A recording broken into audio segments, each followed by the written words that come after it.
Hey guys, Kurt here of NK Garage, and we're back with another flea market tool haul. So let's jump into it and see what we got this time. We'll start down here on the end. I got a bunch of antique wrenches. I call them antiques because they're fairly old. So I don't know if they're technically antiques, but they're old enough. Right here we got a Billings & Spencer double open tappet style wrench. We got an EWB Co. engineer's wrench. Got a Fairmount double open wrench. Got a Williams double open wrench. The one down here is a Billings & Spencer engineer's wrench. Down on the bottom, we've got a Billings engineer's wrench. We have a Williams S-curve wrench. Dunlap double open, a double open Ford USA. Got another Billings & Spencer here. And then there's another one. This one was pretty cool. It's my first McCaig & Hatch ink wrench. It was a rarer one to find. Got a Billings combination wrench. Got a Billings tappet style angled wrench here, and a Blue Point Supreme. Going on to the more modern wrenches. This is my first Saltus number 50, made in Germany. Cool wrench, chrome vanadium steel. I thought it was kind of cool. And we got a Hazit 600 vanadium Germany. This one is the 8mm. Got a Snap-on 9/16 wrench, a Durochrome double box ratcheting wrench, 6-point. Got two Craftsman 3/8 combination wrenches. The one here on the left is a molybdenum BF Japan version. Got another Craftsman double open wrench. Got a 18mm metric. Got a 7/8. Then we got a double box Dunlap wrench. Pretty nice one here. Don't normally find those. And we got some SK stuff. We got a double box here. Another one here, bigger one, 11/16 by 3/4. We got a 7/16 combination wrench. Got a double box electrolyte. And we got some Williams stuff. Got this combination wrench here. Little tiny super wrench, double box. And then we got this big double open wrench, and it's got a bend to it, but it was only $1, so I'm going to try to get that going. This is inch by 1 1/8 inch. Swing back up top. This was pretty cool. Durochrome USA. This is a ratcheting refrigeration wrench, so it's got the square drive here. It's got a lot of grease in there, so you can't really hear it ratcheting, but it does function. This is a piece for the USA-made adjustable wrench collection. It's the Standy Handyman. I actually got this wrench and this Craftsman. They're both completely locked up with rust, so I walked up to the seller and I said, "What kind of deal will you give me for these since they're not working?" And he just told me to keep them. No money. So I got both of these for free, brought them home, and got them going with some WD-40. The Craftsman is 8-inch, so is the Stanley, both USA made. Not the prettiest pieces, but they do work. Got an SK 3/8 drive breaker bar. It's the 45153, made in USA. We got an SK 1/2-inch drive ratchet. I got this one for just $1. That was quite a good deal. It's fully functional, round head ratchet, USA made. I also got this Craftsman ratchet for $1, and this is their high tooth count round head with the quick release thumb wheel style. These were very popular back in the day. It's a V series 44978. This one I do not have in my Craftsman collection, so that one is a keeper for me. Got two tap wrenches here, both brand new old stock in the original boxes made by General. The one on the left is the number 163, just plain tap wrench, the small style here. And the one on the right is even better because it's the ratcheting tappet wrench. So you see the ratcheting mechanism there. Fully new old stock. Really cool to find. While we're talking about Machinist stuff, got this Michutoyo number 950-252 feeler gauge. It's not in the best shape. Somebody bent these two tabs, so I'm going to try to bend those back. But otherwise, I think I paid $2 for it. To get something Michutoyo is, that stuff is never cheap. This here is a Morse brand number 2 die holder. We'll swing back over here. We've got some sockets. These ones here in this line are all snap-on. I'm not going to go through them all individually, but most of them are vintage snap-on. This one was kind of cool. 8mm hex socket. Just some standard sockets here. You know, you could see the older vintage logos on here. Got 3 SK sockets, and this one was an older Craftsman. It's the 1932 from the old Flying V series. So I try to pick up the more unique stuff when I see sockets. These are all in a $1 bin. Snap-on, I'll pick up any Snap-on socket for $1. SK, I'll pick up, you know, some of the more key pieces like a deep well 1/2-inch drive socket. This one is a 7/8, but these tend to sell pretty fast on eBay. And the 1/4-inch deep stuff is kind of hard to find, so pick that one up as well. I got 3 pairs of small pliers here. The 2 right here are both Crowder. This one here is a slip joint plier, 27206. I think I paid about $1.25 for that. It's not in the best condition, but it should clean up okay. This one, the cutting pliers, is a Crowder 4501-6. And I just love old Crowder pliers. And I usually skip by when they have damage in the cutters. But this one is the Crowder Industrial. And I don't oftenly see those, so I just kind of had to pick it up. And then we got a small kind of needle nose style slip joint pliers made by Indestro. And you could see the thin little grips on the top, so I thought those were cool. Down here to socket extensions, got what looks like a 12-inch Proto extension for 3/8 drive. Got a variety of SK stuff. We got a 6-inch extension, 3-inch extension, and a universal joint, all for 3/8 drive. Got this small little Matco 1.5-inch extension, 3/8 drive. Got a 6-inch Craftsman USA 1/2-inch drive extension, and a small little Craftsman 1-inch extension for 3/8 drive. Got a variety of punches. These were also in one of the $1 bins that I found. The one here is a Mac. This one here is an Ellis Starrett. We have a Craftsman USA. This one's an Armstrong. And the next 3 down here are all Hardgrave. So all USA made punches that are in decent enough condition. If they're extremely beat, I usually don't pick them up.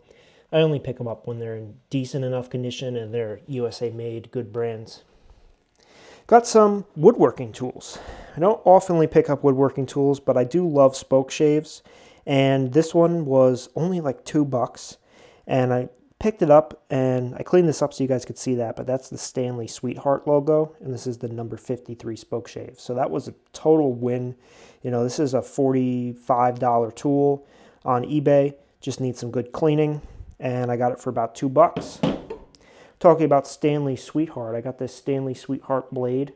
It was sitting alone, and it had a $2 price tag on it, but these blades can sell for a decent amount of money on eBay. People that are either using these or restoring these old planes are looking for these. So this one has had some use on it, but it's not too bad. It's definitely been, you know, resharpened. It's a little bit tapered down here, but that's fine. Somebody could still make use of that. I bought these 2 old wood planes, and the first thing you'll notice is they are not complete. They are both missing the blades and the frog, I guess you would call it, to hold the blade down.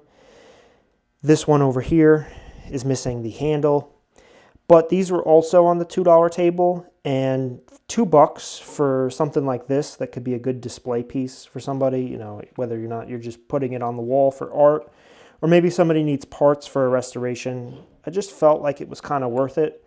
This flea market trip was kind of like a not so good trip. There wasn't a lot of good vendors, so I kind of had to get creative just so I could bring something home. This one, even without the handle, it's a Stanley Bailey, and you know, at least the base is here. The wooden block is here. It still has the original Bailey down there, number 28. So those pieces alone, I figured was worth $2. You know, I don't think it was a bad buy. Got this old mortise gauge. I always just thought these look really cool. I have no use for it personally, but I'm probably just going to hang it up and just enjoy looking at it. Stanley Tri-Square here. This is a big one. It's a 12-inch. Definitely needs a cleanup, but I think it would be a cool little restoration. You know, it's something, I can't remember if I paid $1 or $2 for it, but at that price, I thought, you know, it would be fun to clean it up. I got this old gem, and if you look at that logo right there, that's the old International Harvester logo. So this is the HD911 multi-use wrench, and I thought that was really cool. Anybody that's into International Harvester, likes to collect vintage stuff, probably would want that. So I thought that was really cool.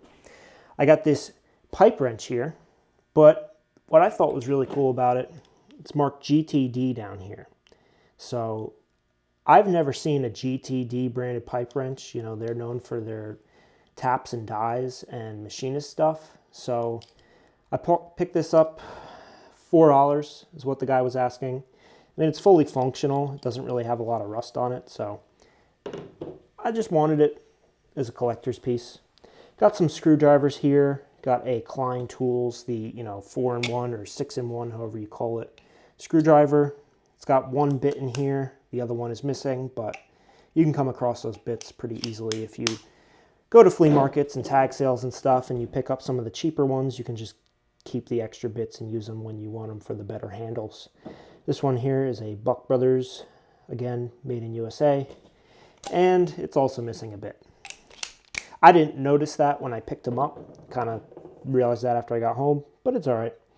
These screwdrivers, all these, I actually got from one seller where they were selling them for $2 for $1. So that's why I picked them up. I got these 4 Craftsman screwdrivers. He had more Craftsman screwdrivers, but I figured I'd just pick up more of the rarer or more interesting ones. Like this is a Phillips number 4, USA. And most people don't have one of those. We got the Reed Prince screwdriver here, the special Phillips. There's a Phillips number 2 with a decent size, 6-inch shank. And then we got another one here. And this one has that like tapered, more rounded handle look to it. And I don't normally find those. So I picked that up as well. We'll swing back up. We'll take a look at some hammers I picked up. This one I picked up because it was a good ball peen hammer. And I saw it made in USA, but then I came home and I brushed this off. And I realized it's a Blue Point hammer. So this is a 16-ounce Blue Point ball peen. Thought that was a good find. I think I got that one for $1. I think I got all these hammers for $1 actually. I got 2 of these soft face mallets. These are both branded Stanley. I think they're up here.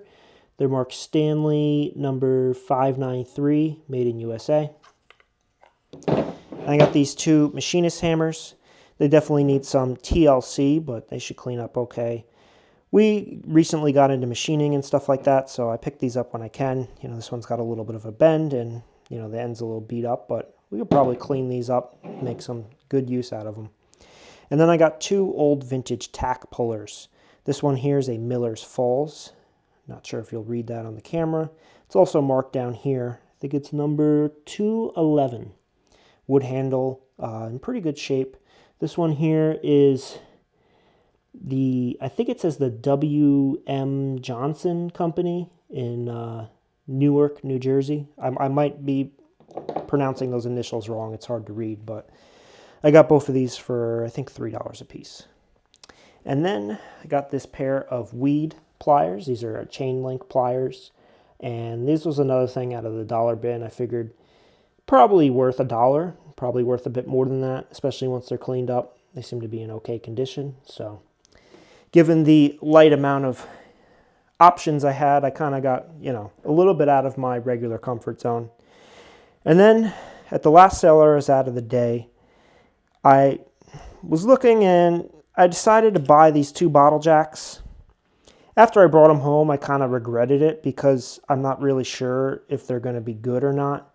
They're both made in Taiwan. The one on the right is a Kmart.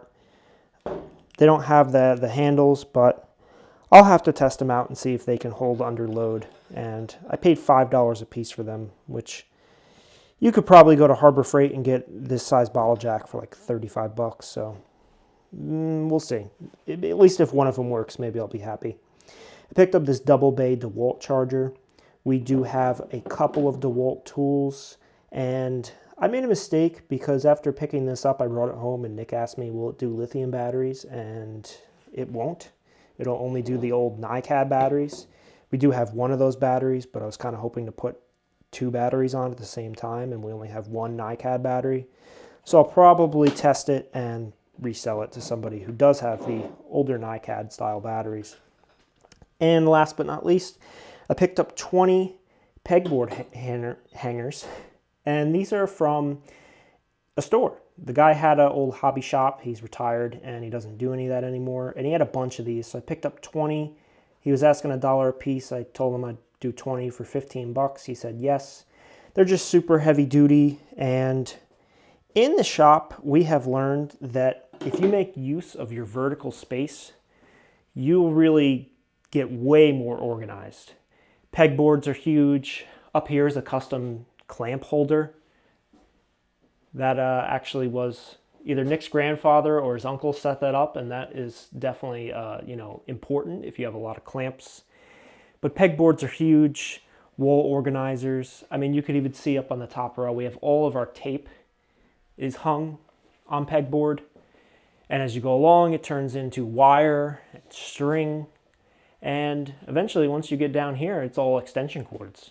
So this is all stuff that kind of just clogs up room in your garage, and if you can make use of that space, this is actually behind here is an I-beam, and this is using that space in between the top and bottom plate of the I-beam to hang the pegs, so it turns that into a useful pegboard for stuff way up top out of the way. So pegboards have been huge for us. So these I might have to possibly modify. Some stuff you don't want the second hanger, but if you do want to label something, that's convenient, and they're heavy duty. So I thought that was definitely a good thing to pick up. Overall, it wasn't a bad haul. I think I paid about $160 for everything. I paid up on some stuff, like normally these bottle jacks. I mean, I don't know what I was thinking. Maybe I should have just left them, but the charger, I think I paid $10 for, so that was Other than that, I mean, I normally don't pick up something like this for $4, but that's for me as a keeper, and that's still a steal no matter what. But we got a lot of good stuff here. Some of it was just one heck of a deal, like these ratchets for $1. I mean, fully functional ratchets, that's great. I think my favorite pieces of the haul today is probably going to be the GTD wrench, the Craftsman round head ratchet, and the spoke shave. I think those are the 3 things I'm most excited for, and it was fun. I really like going to the flea market and just digging through bins. If you guys are interested in going to flea markets, I'll probably be doing a video soon. Let me know if this is something you guys want to see, but I'm thinking about doing a tips and tricks for the flea market video. I've learned a lot by going to a lot of flea markets, and there's a couple things that can help you identify who's going to have the high prices, who's going to have the low prices, and things that you might want to really think before you pick up an item and pay money. Like, I've gotten adjustable wrenches and gotten home and found out that they're broken or that they're completely locked up, and you might have paid thinking that it was working. You really got to test your items. So that video will probably be coming out soon if you guys are interested in seeing that. Just a quick little thing. But thank you guys for watching the video today. As always, we will have tool hauls coming out every Saturday at 9 a.m. And midweek we'll do tool reviews, tool shop organization stuff, maybe that tips and tricks video if you guys are interested in that. And if you're interested in doing some online shopping and you guys like eBay, we do have an eBay store. Everything that we don't keep goes up on the eBay store. So you'll probably see stuff like these antique wrenches, definitely these snap-on sockets. If you're trying to finish a set, I might have the socket you need, or somebody else might have the socket you need. So, definitely check it out. All YouTubers get 10% off if you use our coupon code NKYouTube. That applies to all the tools in our eBay store. So check it out. Thank you guys. Have a good day, and we'll see you on the next one.